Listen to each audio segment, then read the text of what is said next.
ஹாய்ங்க. Good afternoon. எல்லோரும் எப்படி இருக்கீங்க? நல்லா இருக்கீங்களா? இன்றைக்கி நம்ம வீடியோவில் பார்த்தாலே உங்களுக்கு தெரிஞ்சிருக்கும். முட்டை குழம்பு தாங்க வைக்க போகிறோம். அதாவது உடச்சி ஊற்றின முட்டை குழம்பு தாங்க வைக்க போகிறோம். எங்கள் ஊரில் பொத்து ஊற்றின முட்டை குழம்புன்னு சொல்லுவோம். ஒவ்வொரு ஊர் பக்கம் ஒவ்வொரு பேர்லையும். சரி வாங்க வீடியோக்குள்ளே போகலாமா?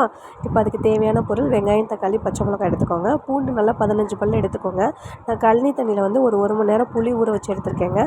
அப்புறம் வந்து மசாலா பார்த்துடலாமா? மஞ்சள் தூள், சீரகத்தூள், சோம்புத்தூள், மிளகாய்த்தூள், மல்லித்தூளுங்க. மிளகாய்த்தூள் உங்கள் காரத்துக்கு ஏற்றாப்புல எடுத்துக்கோங்க.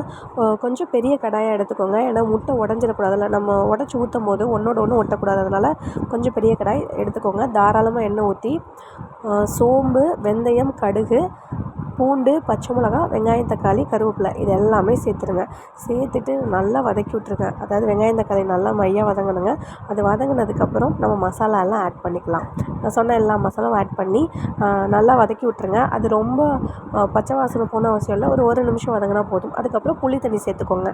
தண்ணி உங்களுக்கு எவ்வளோ குவான்டிட்டி வேணுமோ அந்தளவுக்கு ஆட் பண்ணிக்கோங்க. அப்புறம் குழம்புக்கு தேவையான உப்பு சேர்த்து நல்லா கொதிக்க விடுங்க. நல்லா கொதித்ததுக்கப்புறம் இப்போ நம்ம முட்டை சேர்க்க போகிறோம். ஃபஸ்ட்டு ஹை ஃப்ளேமில் வச்சு தான் கொதிக்க விடுறோம். அப்புறம் லோ ஃப்ளேமில் வச்சுட்டு ஒவ்வொரு முட்டையாக சேர்த்துக்கோங்க. நாங்கள் 3 சேர்த்தோம். ஏன்னா பாத்திரம் பெருசாக எடுத்துருக்கனால தான் 3 சேர்த்தோங்க. சேர்த்துட்டு ஒரு 10 நிமிஷத்தில் பாருங்களேன், அது அப்படியே மேலே வந்துடும் வெந்து.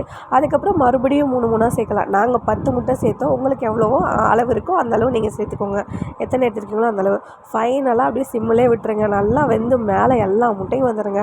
ஒன்றோட ஒன்று ஒட்டாமல் சும்மா சூப்பராக இருக்கும். உங்களுக்கு பார்த்தாலே தெரிஞ்சிருக்கும். குழம்பு பார்க்க மட்டும் இல்லைங்க, டேஸ்ட்டும் செம்மையாக இருந்துச்சு. நான் சாப்பிட்டு பார்த்தா உங்களுக்கு சொல்கிறேங்க. பொத்து ஊற்றின முட்டை குழம்புலேயே 2 வெரைட்டி இருக்குங்க. இது ஃபஸ்ட்டு ஒன்று தாங்க நான் செஞ்சு காட்டியிருக்கேன். இன்னொன்று இருக்குது. இன்னொரு நாள் வீடியோ போகிறேன். ஓகேங்களா? இதை நீங்கள் ட்ரை பண்ணி பார்த்துட்டு எனக்கு மறக்காமல் சொல்லுங்கள். ஓகேங்களா? வீடியோ பார்த்ததுக்கு ரொம்ப நன்றிங்க. உங்களுக்கு எங்கள் வீடியோ பிடிச்சிருந்தா லைக் பண்ணுங்கள், ஷேர் பண்ணுங்கள், கமெண்ட் பண்ணுங்கள், சப்ஸ்கிரைப் பண்ணுங்கள். நாளைக்கு ஒரு வீடியோ சந்திக்கலாம். போயிட்டு வரேங்க. பாய்.